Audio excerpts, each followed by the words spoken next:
عجیب ذات اللہ رب العزت نے اس کائنات کو عطا فرمائی. وما كان لمؤمن ولا مؤمنة اذا قضى الله ورسوله امرا ان يكون لهم الخيرة. جھگڑا ہو جائے، جو فیصلہ، جو قانون اللہ اور اس کے رسول نے بھیجا اور آپ نے فیصلہ دے دیا، کسی مائی کے لال کو اس بات کا اختیار نہیں ہے کہ اس میں ذرا بھر رد و بدل کر سکے. آپ سے اور ہم سب سے اتھارٹی چھین لی ہے. کس بات کا غرور ہے آپ کو اور ہمیں حکومتیں کرنے کا، احکامات صادر کرنے کا اور قوانین صادر کرنے کا؟ یہ اتھارٹی بھی تو اللہ نے آپ کو عطا فرمائی. اب ہم جو فیصلے کریں گے وہ رسول اللہ کے فیصلوں کے تابع ہوں گے. ہم خود کون ہوتے ہیں شریعت دینے والے؟ ہم خود کون ہوتے ہیں قانون دینے والے؟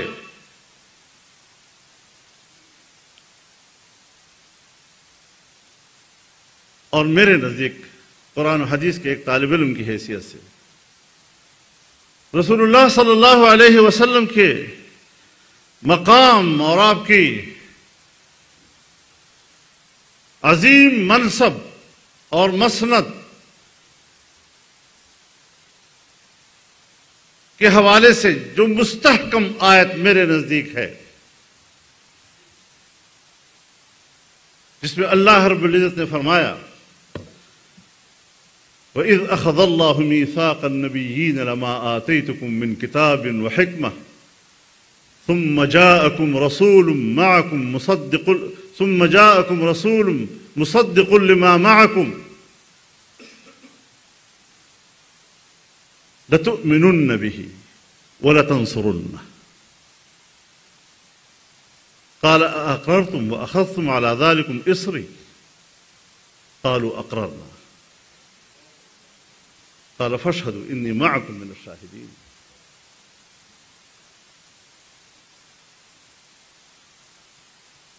تمام انبیاء کرام سے اللہ پاک نے عہد لیا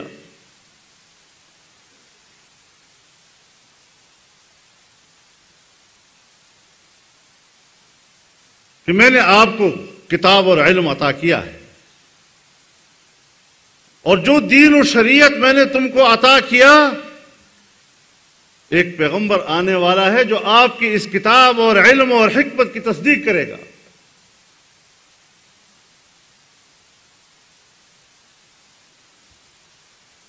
تو اب ایک وعدہ لیتا ہوں تم سے،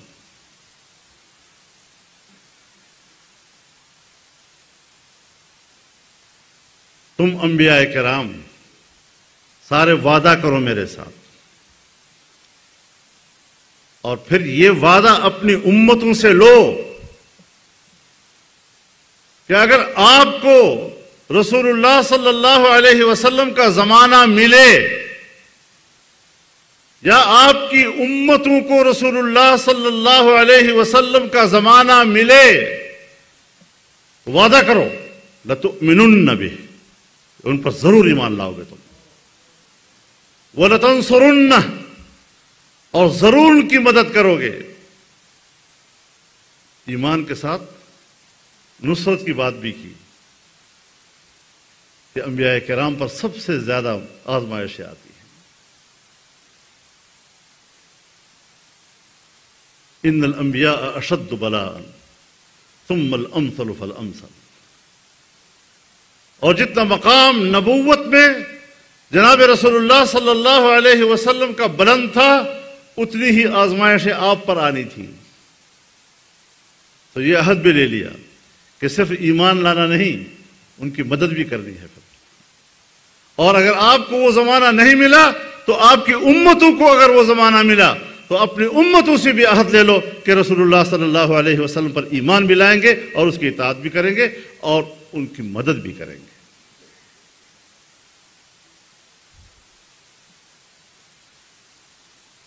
تو پھر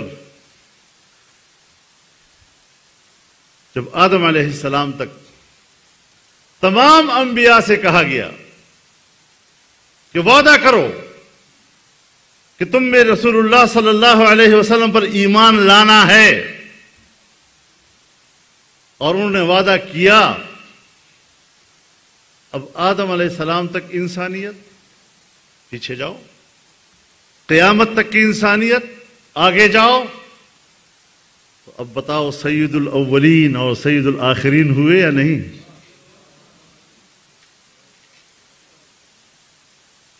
تمام انسانیت کے سردار، انا سید ولد آدم ولا فخر، قیامت کے دن میں تمام انسانیت کا سردار ہوں گا، اور یہ میں کوئی فخر کی بنیاد پر نہیں کرتا۔ جو اللہ تعالیٰ نے مجھے ایک مقام دیا ہے وہی میرے ہاتھ میں ہوگا، میرے ہاتھ میں جھنڈا ہوگا۔ تو تمام انبیاء کرام بھی آپ کی طرف دیکھتے ہیں کہ ہمارا سردار یہی ہے، امام الانبیاء ہیں۔ شب معراج میں مسجد اقصی کا سفر اور تمام انبیاء کرام کی امامت،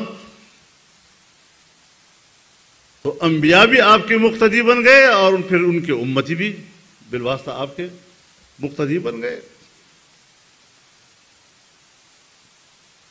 تو کوئی گنجائش تو رہی نہیں۔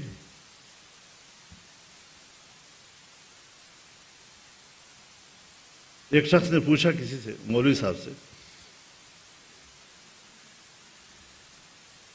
کہ نبی کی تعریف کیا ہے؟ وہ اصل میں اس اپنے جھوٹے پیغمبر پہ کچھ لانا چاہتا تھا معاملے کو۔ وہ بھی کوئی مناظر ٹائپ کا ہوگا۔ اس نے جواب دیا کہ پیغمبر اسے کہتے ہیں جس نے مسجد اقصی میں رسول اللہ کے پیچھے نماز پڑھی تھی۔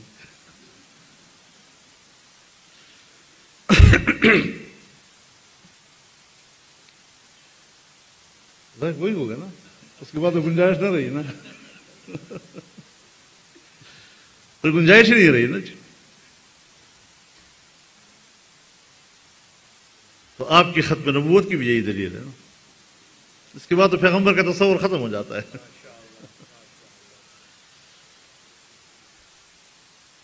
لیکن سوال یہ ہے میرے محترم دوستو، ہم نے اپنے سے سوال کرنا ہے کہ جب 12 ربیع الاول آتا ہے تو ہم یوم میلاد کے طور پر یہ دن مناتے ہیں، اور رسول اللہ صلی اللہ علیہ وسلم کا نور جب دنیا میں چمکا اور پورے کائنات کو روشن کیا، آج امت اس پر خوشی کا اظہار کرتی ہے۔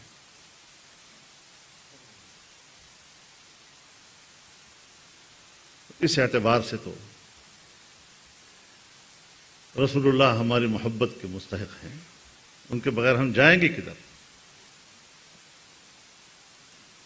لا يؤمن احدكم حتى اكون احب اليه من والده وولده والناس اجمعین۔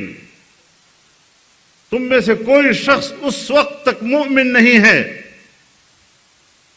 جب تک میں اسے اپنے والد سے، اپنے بیٹے سے اور تمام لوگوں سے زیادہ محبوب نہ بن جاؤں۔ ایمان کامل نہیں ہوتا۔ اللہ رب العزت نے بڑی صراحت کے ساتھ فرما دیا، قل ان كان آباؤكم وابناؤكم واخوانكم وازواجكم وعشيرتكم واموال اقترفتموها وتجارة تخشون كسادها ومساكن ترضونها احب اليكم من الله ورسوله وجهاد في سبيله فتربصوا حتى يأتي الله بأمره۔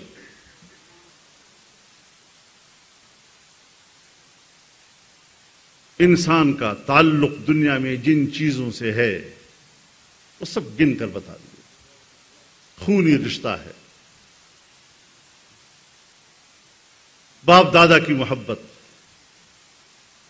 بیٹے پوتے پڑپوتوں کی محبت، بھائیوں کی محبت، قبیلے کی محبت، میاں بیوی کی محبت،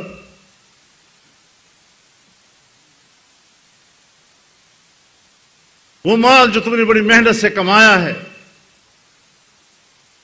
وہ کاروبار جس کے نقصان کے لیے ہر وقت فکر مند رہتے ہو کہیں نقصان نہ ہو جائے، وہ گھر جس میں تم خوشی خوشی رہتے ہو. اب ان چیزوں کے ساتھ محبت تو فطری ہے اور طبعی ہے، لیکن اللہ کے ساتھ محبت پیدا کرنا، رسول اللہ صلی اللہ علیہ وسلم کے ساتھ محبت دل میں پیدا کرنا اور آپ کے راستے میں جہاد کرنا، اس کے لیے تو ذرا اکتساب کی بھی ضرورت ہوتی ہے.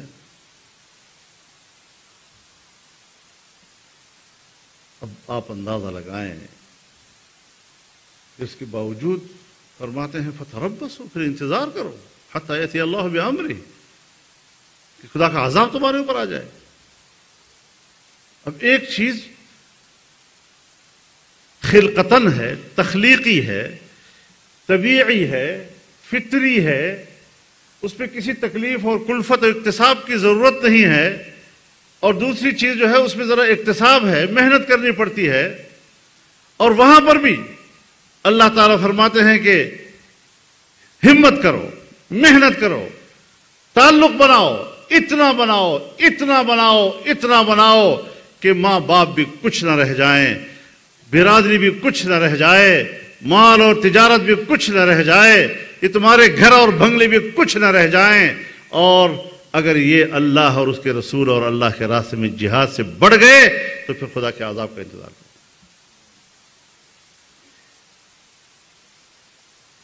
ہم نے ذرا سوچنا ہے، اپنی انفرادی زندگی کے حوالے سے بھی سوچنا ہے، مملکتی اور اجتماعی زندگی کے حوالے سے بھی سوچنا ہے.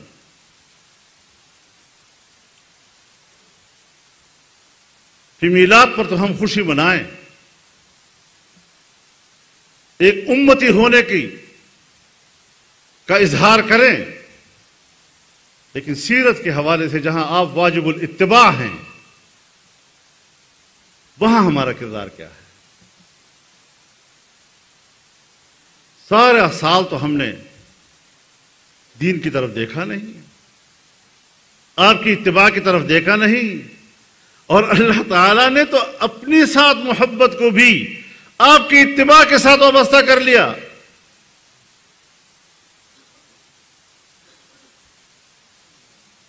کہ اگر میرے ساتھ تمہیں محبت ہے تو پھر رسول اللہ صلی اللہ علیہ وسلم کی اتباع کرو. قل ان کنتم تحبون اللہ فاتبعونی یحببکم اللہ. اللہ کی محبت بھی اگر ہمیں نصیب ہوتی ہے تو وہ بھی اس شرط پر کہ رسول اللہ کی اطاعت کرو. تو آپ اندازہ لگائیں کہ من حیث القوم ہماری وہ کوتاہی کہ اگر ہم آپ کی اتباع نہیں کر رہے، قدم قدم پر نافرمانیاں کر رہے ہیں، اور پھر سوچتے ہیں کہ اللہ کی رحمت آئے گی. یہ بھی اللہ کی مہربانی ہے کہ ہماری روز روز کے گناہوں کی کثرت اور اللہ تعالیٰ کی طرف سے جس طرح گزارا ہوتا ہے، ہمارے بزرگ فرمایا کرتے تھے کہ ہم اللہ کے ساتھ گزارا نہیں کر رہے، وہ ہمارے ساتھ گزارا کر رہا ہے.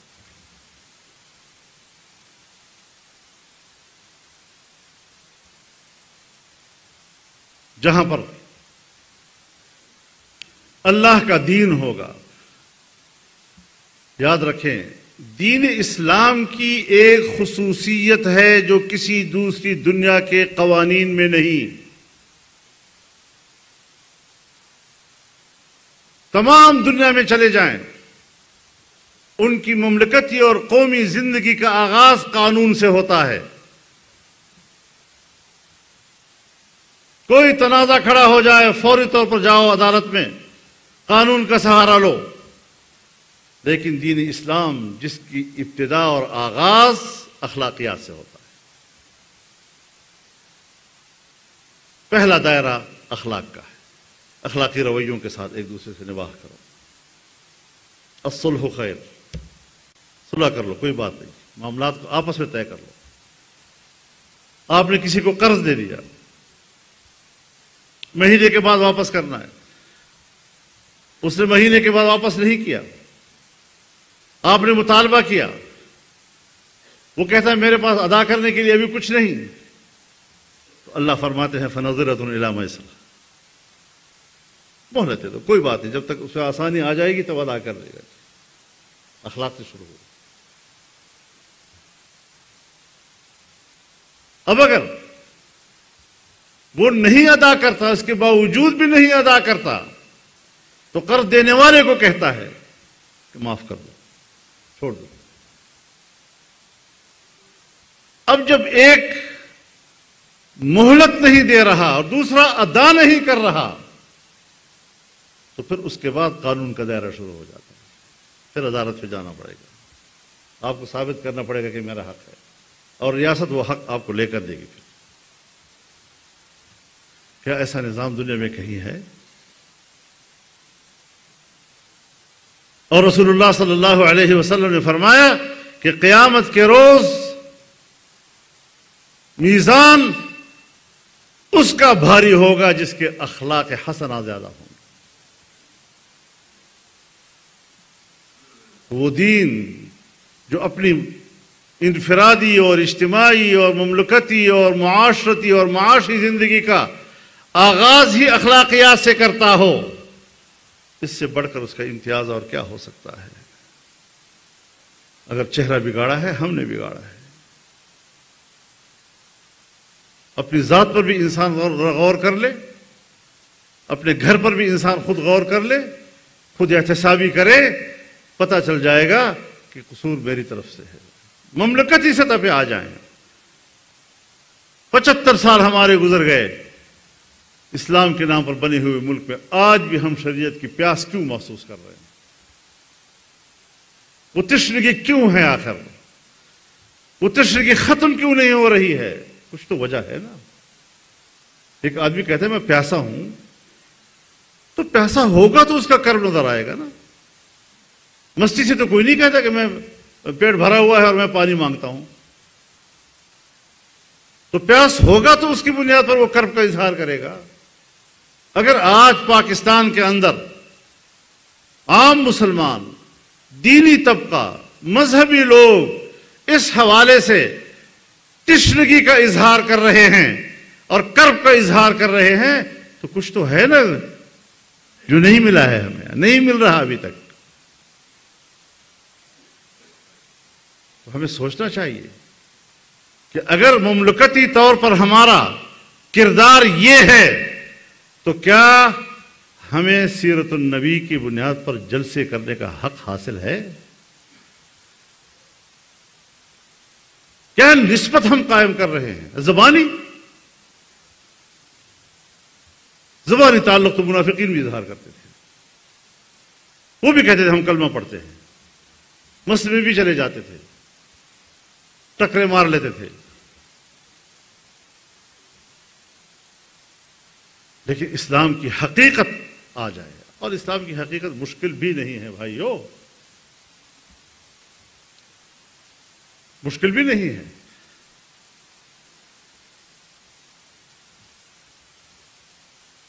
ہم جب کسی منصب پر جا کر فائز ہوتے ہیں تو اس منصب پر فائز ہونے کے لیے ایک کرائیٹیریا ہوتا ہے۔ آپ 20 اور 22 گریڈ کے منصب پر پرائمری اسکول کے طالب علم کو نہیں بٹھا سکتے، اس کے پاس کرائیٹیریا نہیں ہے، اس کے پاس علم نہیں ہے، اس کے پاس تجربہ نہیں ہے، اس کے پاس تربیت نہیں ہے۔ تو جب ہم خلافت کی بات کرتے ہیں، امامت کی بات کرتے ہیں، امارت کی بات کرتے ہیں، تو اس منصب پر فائز ہونے کے لیے کرائیٹیریا عبادت ہے، اللہ کی بندگی تو اختیار کرو نا۔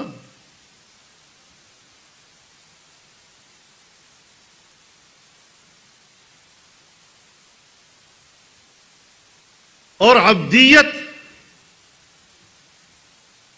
یہ انسان کو خلقتاً ودیعت کی گئی ہے، پیدائشی طور پر انسان کے اندر عبدیت موجود ہے، لیکن عبدیت تشریعی ہے، تکوینی نہیں ہے۔ عبدیت تشریعی کا معنی یہ کہ انسان کے عقل و اختیار کے حوالے کر دیا گیا ہے.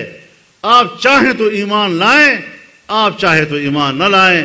فمن شاء فلیؤمن ومن شاء فلیکفر، اور انا ہدیناہ السبیل اما شاکرا و اما کفور. آپ کی مرضی.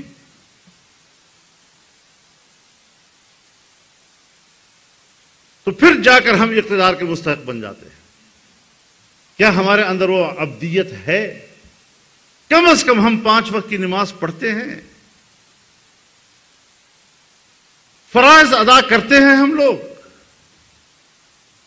جب انسان کے اندر عبدیت نہیں ہے تو اس کا معنی یہ ہے کہ اس کے اندر خلافت کا کرائیٹیریا نہیں ہے، اس کا معیار نہیں ہے موجود.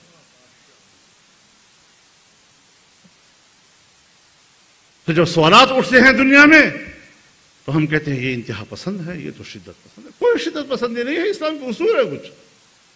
جس طرح آپ کے ہاں اصول ہے، اسلام کے بھی کوئی اصول ہے، شریعت کی بھی کوئی اصول ہے. اور مملکتی زندگی میں اسلام آپ سے چاہتا کیا ہے؟ 2 ہی تو باتیں چاہتا ہے.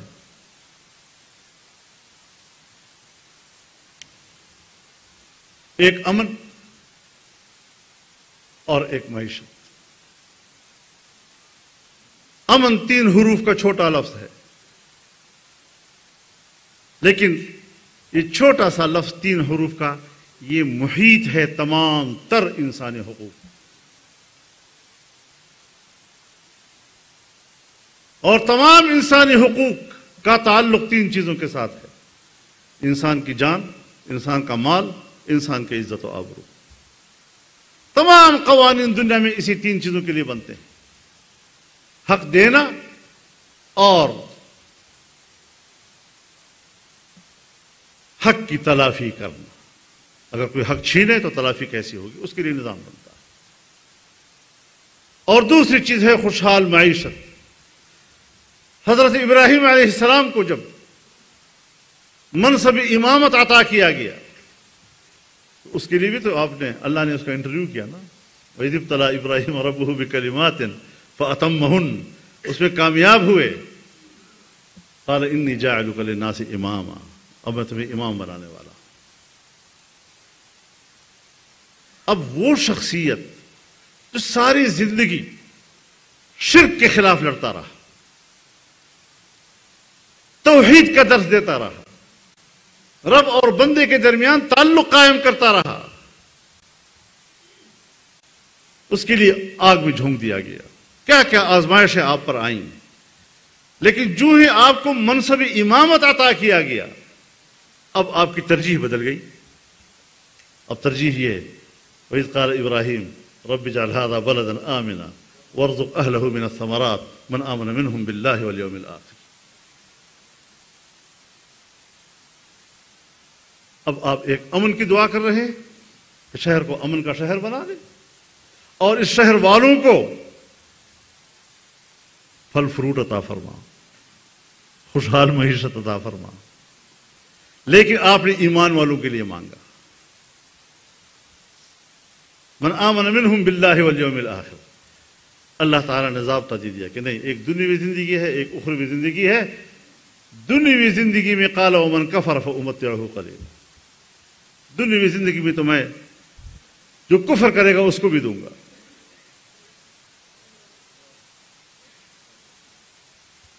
یہ دنیا اللہ نے پیدا کی ہے، اس پر اس کی جو نعمتیں ہیں، اس کی جو طیبات ہیں، اس پر پہلا حق کس کا ہے؟ قل من حرم زینۃ اللہ التی اخرج لعبادہ والطیبات من الرزق. یہ جو اللہ تعالی نے دنیا کی خوبصورتی پیدا کی ہے اور طیبات رزق پیدا کیے ہیں، کس نے تم پر حرام کیے ہیں؟ کیوں آپ اس سے دستبردار ہو رہے ہیں؟ اور پھر فرمایا قل للذین آمنوا فی الحیات الدنیا خالصۃ یوم القیامہ. دنیا کے اندر تو کافر بھی آپ کے ساتھ شامل ہے، اور قیامت کے دن صرف آپ کے. اور قیامت کی نعمتیں دنیا کی نعمتوں کے مقابلے میں جیسے 1 کے مقابلے میں 100. کیونکہ رسول اللہ صلی اللہ علیہ وسلم فرماتے ہیں کہ اللہ نے اپنی رحمت کا 1% دنیا میں بھیجا ہے، اور اس 1% کو بھی انسانوں میں، حیوانات میں، جمادات میں، نباتات میں، سب میں پھیلا دیا ہے۔ تو جب 1% میں اللہ نے ہمیں محروم نہیں کیا ہے، اللہ ایمان کے ساتھ زندگی نصیب فرمائے اور خاتمہ نصیب فرمائے، تو 99 میں کیسے ہمیں محروم کرے گا؟ لیکن ہمیں تھوڑا سا ذرا اللہ کا بندہ بن جانا چاہیے۔ ہم بندے نہیں ہیں، بندے بھی بنو، بندے تو پتر بھی بنو۔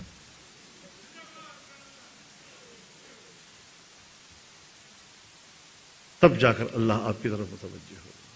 حدیث میں آتا ہے کہ جب انسان عبادت کرتا ہے تو کہیں غافل ہو جاتا ہے، ایک تصورات میں چلا جاتا ہے، اور اللہ پکار رہا ہوتا ہے، میری طرف میری طرف میری طرف میری طرف التفات کرو۔ کتنا پیار ہے اس کے اپنے بندے سے، میری طرف متوجہ ہو کر ذرا پڑھا کرو۔ تو آپ کی جو غفلت ہوتی ہے اس کے لیے اللہ تعالیٰ کیا رویہ اختیار کر رہا ہے آپ کے ساتھ، کیا فکر بندی کا اظہار کر رہا ہے، آپ کی توجہ مانگتا ہے وہ آپ سے۔ ہمیں بھی مملکتی زندگی کا نظام بھی ٹھیک کرنا ہے۔ آپ سوچیں ذرا اس وقت، وہ جو اللہ رب العزت فرماتے ہیں، ضرب اللہ مثلا قریۃ كانت آمنة مطمئنة يأتيها رزقها رغدا من كل مكان فكفرت بأنعم الله فأذاقها الله لباس الجوع والخوف بما كانوا يصنعون۔ ایک آبادی کی مثال اللہ رب العزت دیتے ہیں اور فرماتے ہیں کہ اس میں امن بھی تھا اور اطمینان بھی تھا۔ امن و سکون کی علت کیا تھی؟ ذرا سوچیں اس کو، علت کیا تھی اس سکون و اطمینان کی؟ یأتیہا رزقہا رغدا من کل مکان، ہر طرف سے رزق کھچ کھچ کے آ رہا تھا ان کے پاس، خوشحالی تھی۔ یعنی معاشی خوشحالی سے امن بھی آتا ہے اور معاشی خوشحالی سے اطمینان و سکون بھی آتا ہے۔ لیکن جب ہم نے انکار کیا، اس آبادی کے لوگوں نے ان نعمتوں کا انکار کیا، پھر سزائیں کیا دی؟ فَأَذَاقَهَا اللَّهُ لِبَاسَ الْجُوعِ وَالْخَوْفِ، پھر بھوک اور خوف ان پر مسلط کر دیا۔ تو ایک معاشی بدحالی آتی ہے، بھوک آتی ہے، بدامنی آ جاتی ہے۔ کیا ہمارے پاس یہ دونوں چیزیں ہیں یا نہیں ہیں؟ روزگار کے لیے ہم چیخ رہے ہیں، سیلاب آ گیا تو لوگ آج تک سڑکوں کے اوپر پڑے ہوئے ہیں، زلزلہ آیا تو ابھی تک ان کی بحالی نہیں ہو پا رہی ہم سے، ان کو ہم روزگار مہیا نہیں کر سکتے، اور امن و امان کا یہ عالم کہ گھر سے نکلو تو یہ اطمینان نہیں کہ شام کو گھر واپس آؤں گا یا نہیں آؤں گا۔ اب یہ دونوں عذاب، اس میں ہم ایک دوسرے کو ملامت کر رہے ہیں، تو ذمہ دار ہے اور تو ذمہ دار ہے، اور یہ ذمہ دار ہے اور وہ ذمہ دار ہے۔ ایک دفعہ یہ نہیں سوچا کہ ہم اللہ کی طرف متوجہ ہو کر اپنی تقصیرات کا جائزہ لے لیں، اور جناب رسول اللہ صلی اللہ علیہ وسلم کی دی ہوئی تعلیمات کے حوالے سے سوچے کہ ہمارے اندر آپ کی تعلیمات اور آپ کی سیرت کی جھلک بھی ہے۔ شاید مکمل تو ہم اسا نہیں بن سکیں، لیکن جھلک بھی ہے۔ تو اس لحاظ سے یہ دور ہے، یہ وقت ہے کہ ہم ہر سطح پر، ہمارا ہر ادارہ، ہماری حکومت، ہماری انتظامیہ، ہماری اسٹیبلشمنٹ، ہماری پبلک، ہمارا عوام، ہر ایک اپنی اپنی سطح پر سوچے کہ سیرت النبی صلی اللہ علیہ وسلم کے حوالے سے میری تقصیرات کیا ہیں، اور اللہ نے تو اسی سے راضی ہونا ہے۔ قل ان کنتم تحبون اللہ فاتبعونی یحببکم اللہ۔ تو اللہ کو اگر راضی کرنا ہے، اور اس کی نعمتوں کو آپ نے دعوت دینی ہے کہ میرے اوپر اترو، تو اس کے لیے تو ایک ہی بات ہے کہ رسول اللہ صلی اللہ علیہ وسلم کی سیرت کی اتباع کرو۔ تمام انبیاء نے بھی کی ہے اور تمام امتوں نے بھی کی ہے، اور جو نہیں کرتے وہ کفر کر رہے ہیں۔ تو اس لحاظ سے ہمیں اپنا محاسبہ کرنا چاہیے، اور ایک بڑا مقدس اجتماع ہے، اس میں کچھ ہمیں سیکھنا چاہیے، کچھ سمجھنا چاہیے، اور اس جانب ہمیں کچھ قدم آگے بڑھانے چاہیے۔ تو آج کل تو ہر آدمی بازار میں آپ سے یہی پوچھتا ہے کہ تو پھر آپ جو اس قسم کی باتیں کرتے ہیں خود آپ تو حکومت میں ہیں، پھر آپ کرتے کیوں نہیں؟ بابا میں نے اتنا ہی کرنا جتنا میری ریاست میں طاقت ہے. میری ریاست کو اتنا کمزور کر دیا گیا ہے کہ اب کوئی بھی آئے تو اس کو واپس اس مقام پر واپس لانے میں کیا کچھ کرنا پڑتا ہے. ہماری دعا ہے کہ پاکستان کی معیشت کو اللہ مستحکم کرے اور پاکستان میں امن و امان، اس کو امن و آشتی کا گہوارہ بنائے اور ہمیں صحیح معنوں میں جناب رسول اللہ صلی اللہ علیہ وسلم کی اتباع کی توفیق عطا فرمائے. وآخر دعوانا ان الحمدللہ رب العالمین. جزاک اللہ مولانا. حضرت مولانا فضل الرحمان صاحب، ہمارے معاشرے کی خامیاں، کوتاہیاں بحیثیت مجموعی جن چیزوں کی اصلاح کی ضرورت ہے، آج کے اس موضوع پر سیر حاصل گفتگو فرما رہے تھے. اور یقیناً اس خطاب کے بعد، اس تقریر کے بعد ہمیں اپنے دلوں کو ٹٹولنا ہوگا، اپنی کوتاہیوں کو غور سے دیکھنا ہوگا اور اپنی روح کو پاکیزہ کرنے کے لیے، اوصاف حمیدہ کے لیے سیرت نبوی سے رہنمائی حاصل کرنا ہوگی. اب قومی مقابلہ کتب سیرت کے پوزیشن ہولڈرز کے درمیان تقسیم انعامات کا سلسلہ شروع ہوگا.